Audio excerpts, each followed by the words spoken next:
ॐ भूर्भुवः स्वः तत्सवितुर्वरेण्यं भर्गो देवस्य धीमहि धियो यो नः प्रचोदयात्। ॐ शान्ति शान्ति शान्तिः.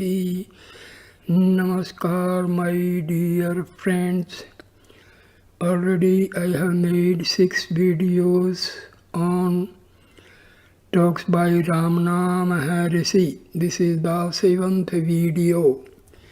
This video will start with talk number 122, that is 1st January 1936. Talk number 122. A crowd had gathered here during Christmas.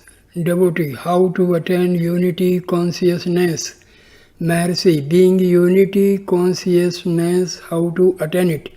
Your question is its own answer. Devotee, what is Atma, self, Anatma, non-self, and Paramatma, supreme self?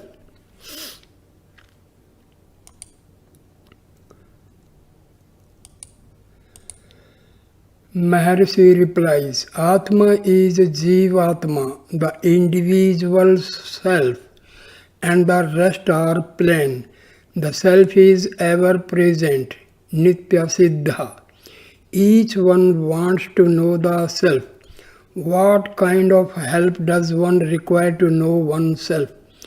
People want to see the self as something new, but it is eternal and remains the same all along.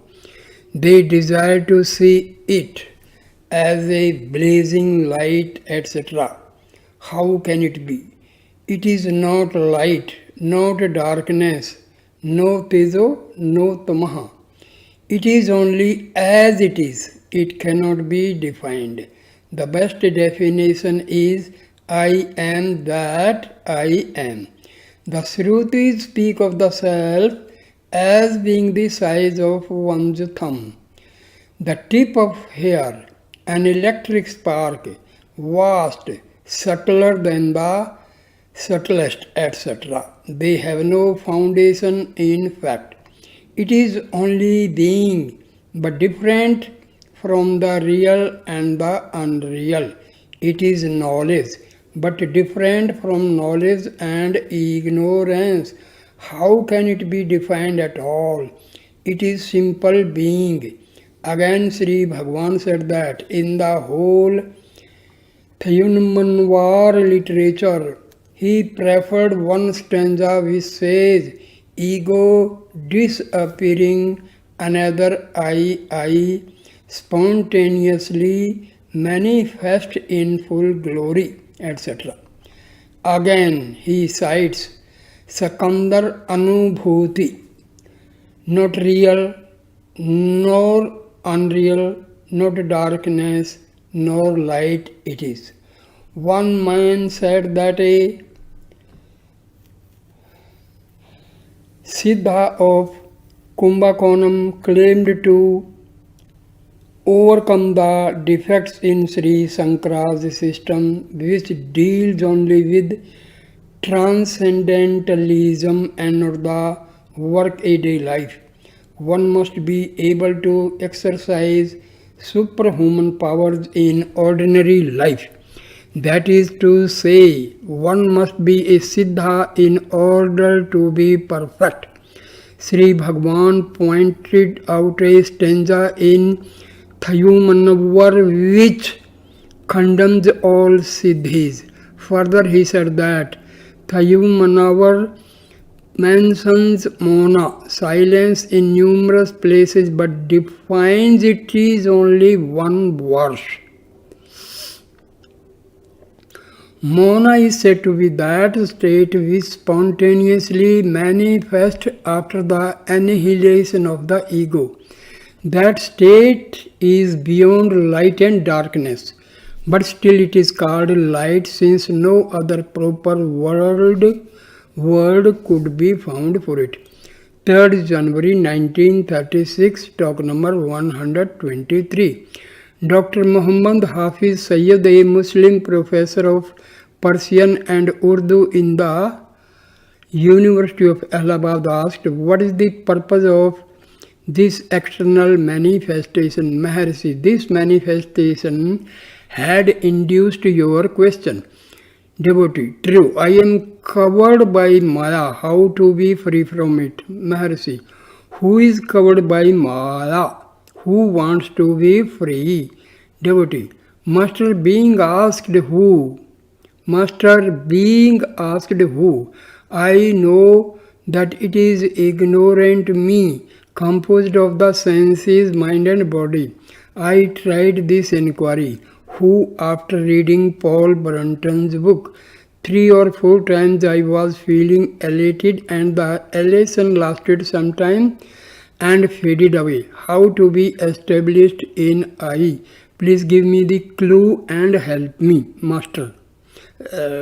Maharshi, that which appears anew must also disappear in due course. Devotee, please tell me the method of reaching the eternal truth. Maharshi, you are that. Can you ever remain apart from the self? To be yourself requires no effort since you are always that. Talk number 124. Another impatient questioner elaborated long premises and finished asking why some children die a premature death.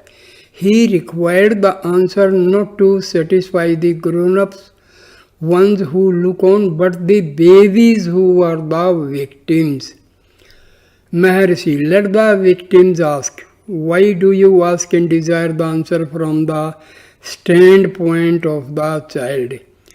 Talk number 125. The Muslim professor asked, when I am here, my mind is sattvic. As soon as I turn my back on this, my mind hankers after so many objects. Maharshi, are the objects different from you? There can be no objects without the subject. Devotee, and how shall I know it? Maharshi, being that, what do you want to know? Are there two selves for the one to know the other? Devotee, again I repeat, sir, how to know the truth of all this and experience the same? Maharshi, there is no gaining of anything new. All that is required is to rid the self of ignorance. This ignorance is the identification of the self with the non-self. Devotee, yes, still I do not understand. I must have your help. Everyone here is waiting on you for your grace. You yourself must have sought originally the help of a Guru or of God. Extend that grace to others now and save me. Before I came here, I desired to see you very much, but somehow I could not find an opportunity to do so. In Bangalore, I made up my mind to return to my place. I met Mr. Friedman and others who sent me here. You have dragged me here. My case is like Paul Brunton's in Bombay, when he was dragged here having cancelled his passage home. I hesitated at first on arrival. I wondered if I would be permitted to approach you and converse with you. My doubts were soon set at rest. I find that all are equal here. You have established an equality among all. I dined with you and others. If I should say so to my people in UP, they would not believe it. The Brahmins would not drink water with me, nor chew pan with me, but here you have taken me and others like me in your fold. Though Gandhi is striving hard, he cannot bring about such a state of affairs in the country. I am very happy in your presence. I regard you as God. I consider Sri Krishna to be true God because he has said, whomsoever one may worship, the worshipper worship me only and I save him. Whereas all others have said salvation is through me, meaning himself only. Krishna alone is so broad-minded and has spoken like God. You observe the same kind of equality. Talk number 126. Dr. Syed again asked, should anyone desirous of spiritual progress take to action or renunciation, Parvirti Marga or Nirvirti Marga? Maharshi, do you go out of the self? What is meant by giving up? An American engineer asked about Satsanga, association with sages. Maharshi, Sat is within us. Devotee, in the book Who Am I, you have said the heart is the seat of the mind. Is it so? Maharshi, the mind is Atma. Devotee, is it Atma itself or its projection?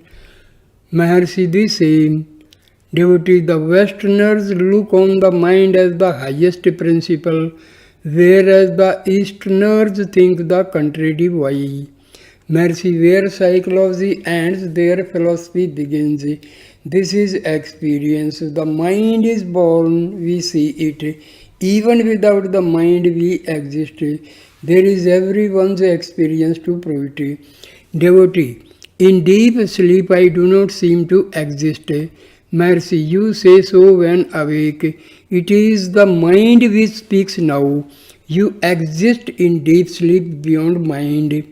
Devotee, Western philosophy admits the higher self as influencing the mind. Talk number 127. The American engineer asked, does distance have any effect upon grace? Maharshi, time and space are within us. You are always in yourself. How do time and space affect it? Devotee, in radio, those who are nearer hear sooner. You are Hindu, we are American, does it make any difference? Maharshi, no. Devotee, even thoughts are read by others. Even thoughts are read by others. Maharshi, that shows that all are one. Talk number 128.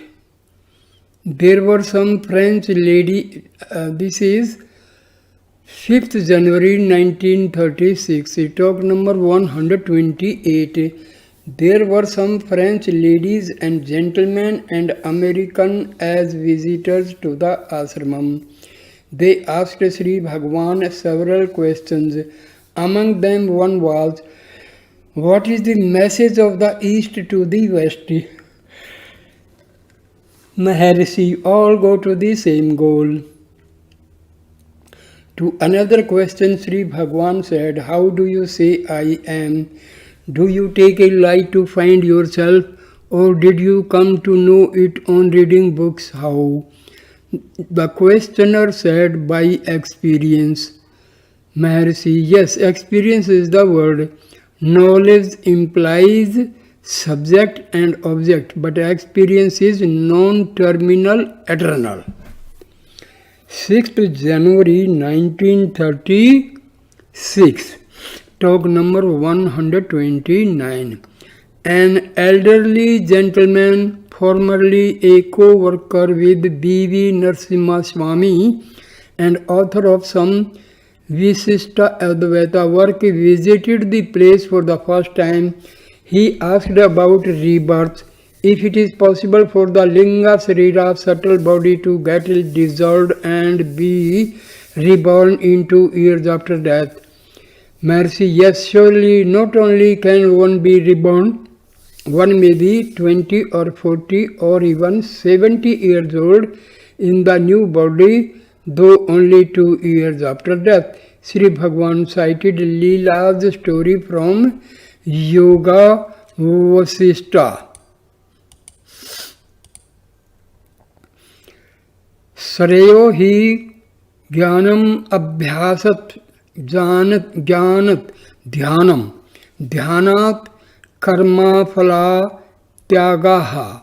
Here Jnana stands for knowledge without practice. Abhyasa stands for practice without knowledge. Dhyana stands for practice with knowledge.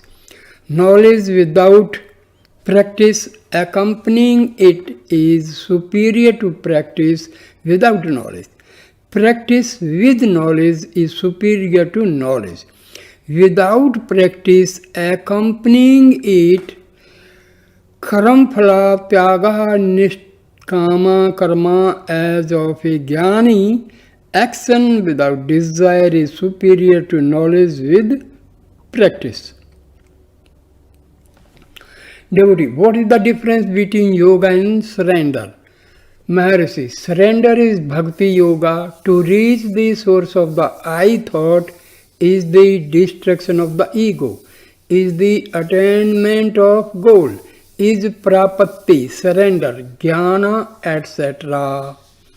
Talk number 130.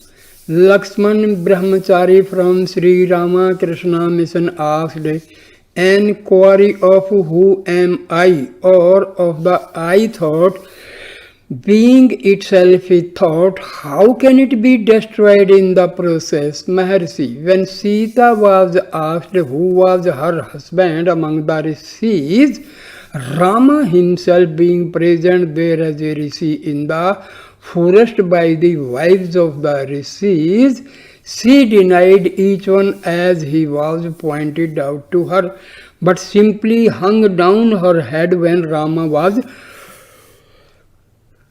pointed out. Her silence was eloquent. Similarly, the Vedas also are eloquent in neti neti, not this, and then remain silent.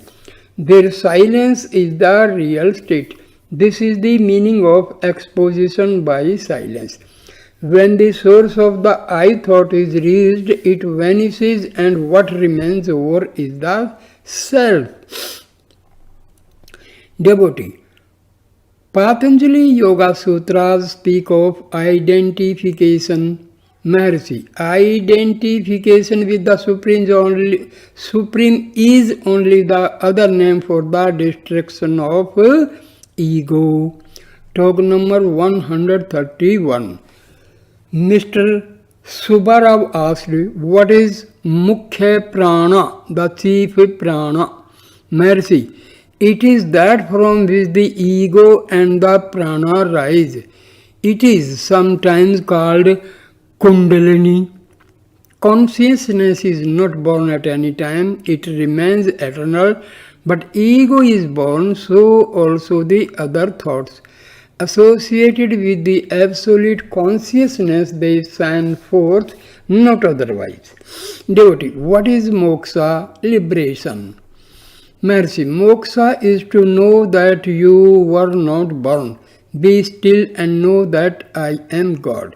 To be still is not to think, know and not think is the world.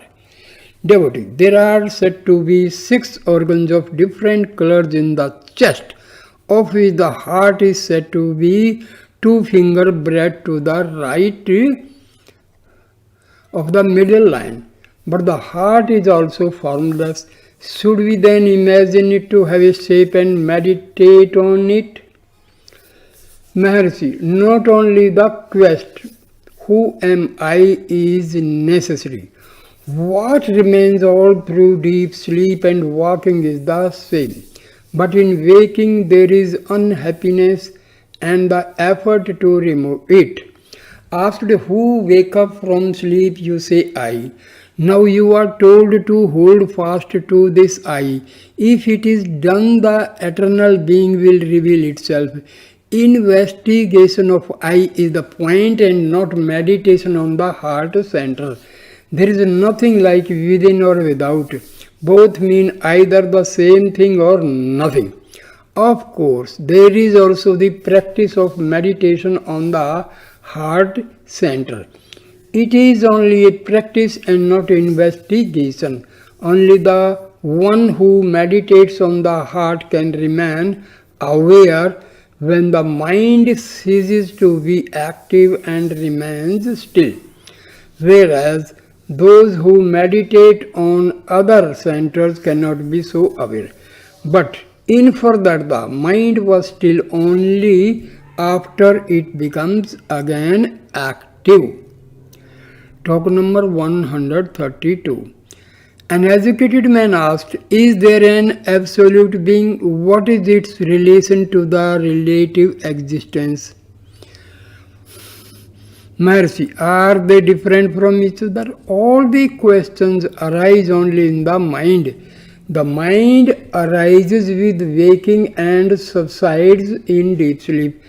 As long as there is a mind, so long will there be such questions and doubts. Devotee, there must be stage after stage of progress for gaining the absolute. Are these grades of reality? Mercy. There are no grades of reality. There are grades of experience for the jiva and not of reality. If anything can be gained anew, it could also be lost, whereas the absolute is central here and now. Devotee, if so, how do I remain ignorant of it? Avarna. Mercy. For whom is this ignorance veiling? Does the Absolute tell you that it is veiled? It is the Jiva who says that something veils the Absolute. Find out for whom this ignorance is. Devotee.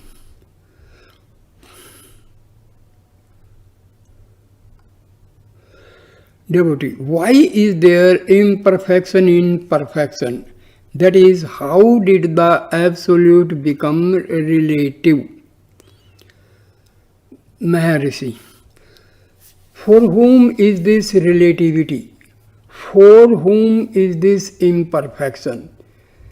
The Absolute is not imperfect and cannot ask. The insentient cannot ask the question. Between the two, something has risen up which raises those questions and which fills this doubt. Who is it? Is it the one who has now arisen, or is it the one who is eternal? Being perfect, why do you feel yourself imperfect? Such is the teaching of all the religions. Whatever may be the experiences, the experiencer is one and the same. I is Purna, perfection. There is no diversity in sleep that indicates perfection. Devotee, being perfect, why do I not feel it? Mercy. Nor is imperfection felt in deep sleep. The I in sleep being perfect, why does the asking I feel imperfect? Because the one who feels imperfect is a spurious offshoot, a differentiation from the infinite, a segregation from God. Devotee, I am the same in all the three states. Did this ego submerge me, or did I entangle myself into it? Maharshi, did anything come up without you? Devotee, I am always the same. Maharshi, because you see it, this appears to have come up.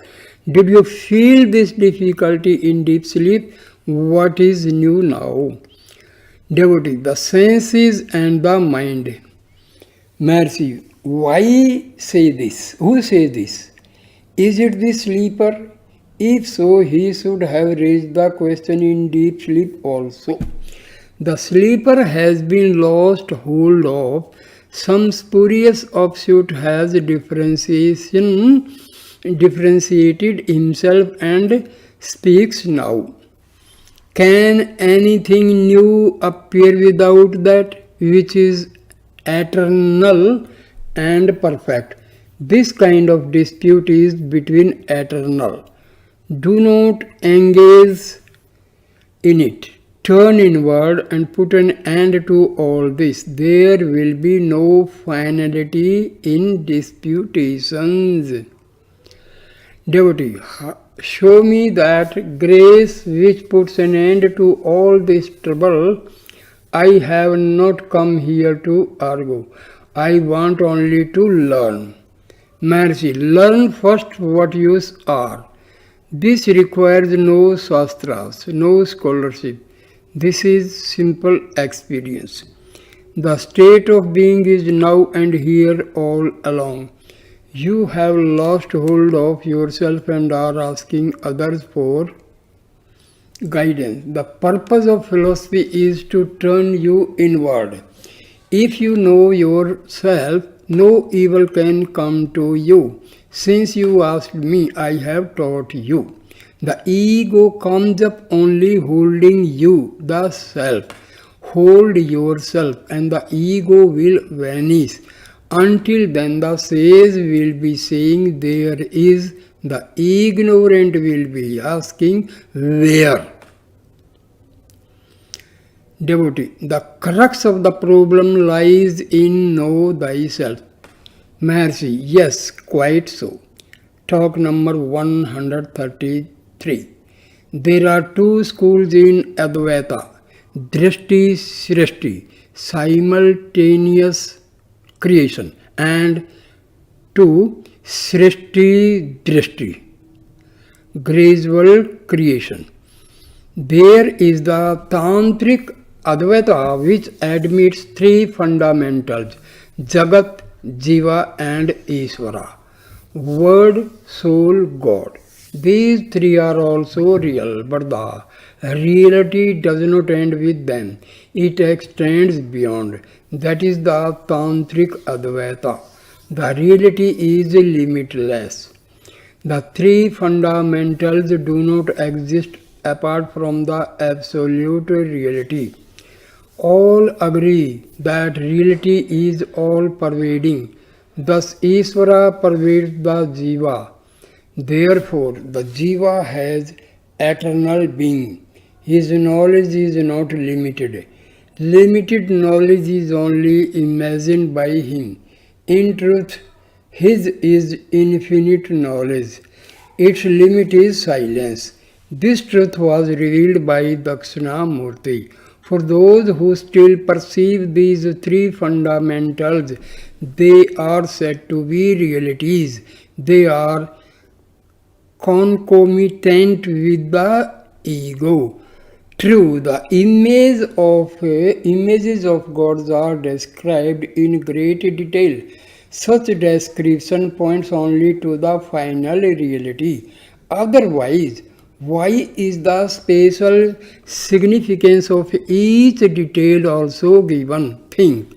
The image is only a symbol. Only that which lies beyond name and form is reality. Seva Siddhanta and Vedanta have the common aim of the same truth. Otherwise, how could Sri Shankaracharya, the greatest exponent of Advaita, sing praises of gods? Obviously, he did so knowingly. The questioner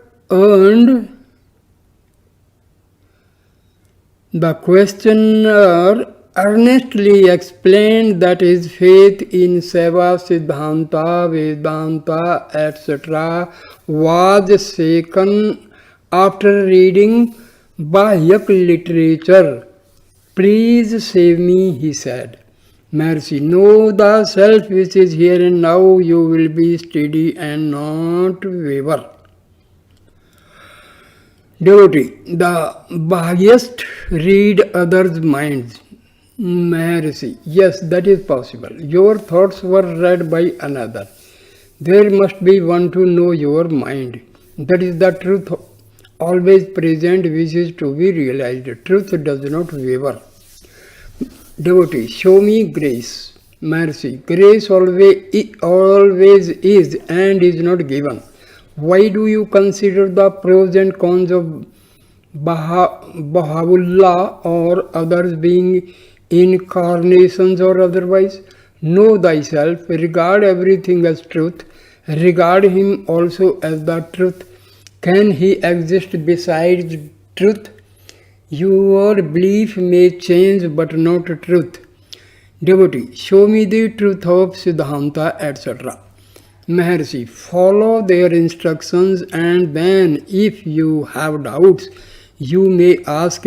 Adherence to those instructions will take you only to Mona. Differences are perceived in external objects only. If you follow their instructions, all differences will be lost. No one but the son of a king can be called a prince. So also only that which is perfect is called perfection. One should not be content with the mere discipleship, initiation, ceremony of surrender, etc. These are external phenomena. Never forget the truth underlying all phenomena. Devotee, what is the significance of the silence of Dakshinamurti? Maharshi, many are the explanations given by scholars and sages. Have it any way you please. 14th January 1936, talk number 134. A question about the heart was raised. Sri Bhagwan said that one should seek the self and realize it. The heart will play its part automatically. The seat of realization is the heart. It cannot be said to be either in or out. Devotee, did Bhagwan feel the heart as the point of realization in his first or early experience? Maharshi, I began to use the word after seeing literature on the subject. I correlated it with my experience. Talk 15th January 1936. Talk number 135. Three European ladies from the Theosophical Conference came here and asked, is the whole scheme, the plan really good, or is it in the nature of an error, a mistake of which we have to make the best? Maharshi, the plan is indeed good. The error is on our part. When we correct it in ourselves, the whole scheme becomes all right.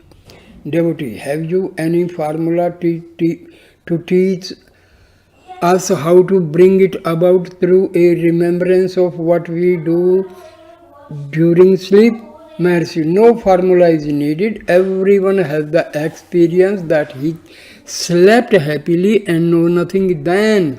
Nothing else was experienced. Devotee, the answer does not satisfy me.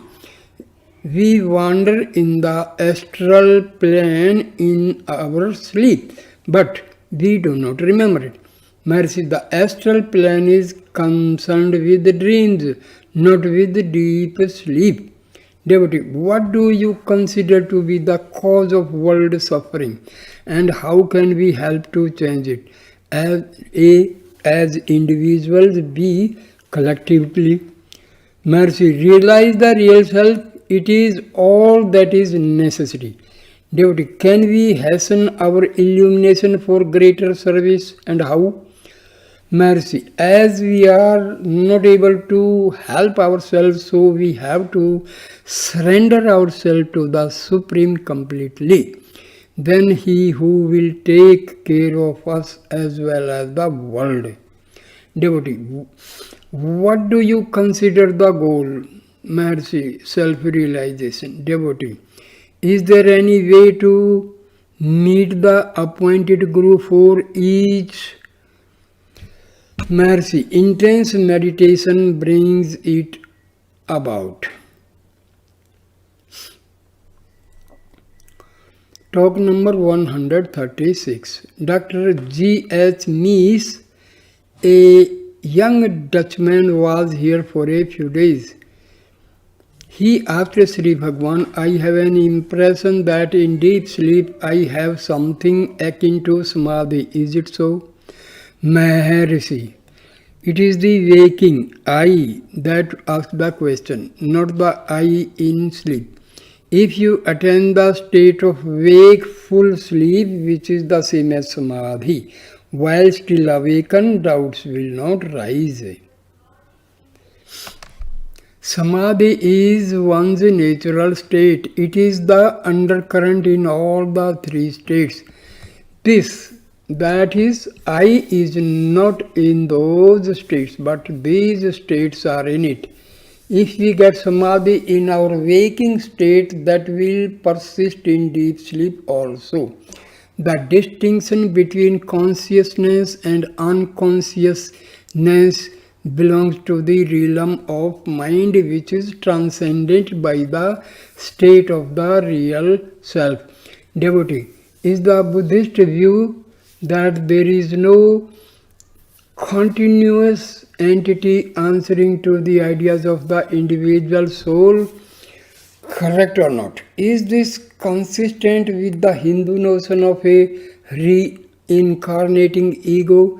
Is the soul continuous entity which reincarnates again and again according to the Hindu doctrine, or is it mere mass of mental tendencies, sanskaras, Maharshi? The real self is continuous and unaffected. The reincarnating ego belongs to the lower plane, namely thought. It is transcended by self-realization. Reincarnations are due to a spurious offshoot. Therefore, it is denied by the Buddhist. The present state is due to a mixing up of the chitta, sentient, with jada, insentient. So here I stop this video. Thank you, my dear friends, watching this video with patience. Please like, comment and share the video and subscribe my channel. Thanks a lot, my dear friends. Namaskar.